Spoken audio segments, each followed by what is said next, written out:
Every journey starts with people. Drivers, managers, teams, all trying to get everyone home safe. But risk often hides in habits, distractions, and patterns you can't always see. That's why safety is a journey, and like every journey, it needs a map. It starts with understanding what's really happening, foreseeing where risk is likely to emerge and re-emerge. Then comes prevention, predicting where risk appears, where it repeats, and helping drivers make safer decisions in real time.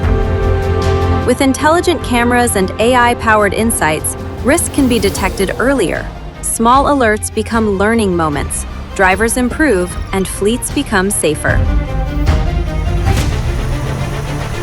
Safety doesn't stop there, because once risk is reduced, it needs to stay that way. Encouraging safer driving, rewarding good habits, building confidence over time.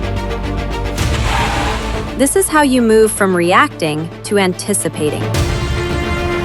Over time, everything falls into place. Work flows smoothly, the fleet responds, and people return home with peace of mind. Because, in the end, that's what it's all about.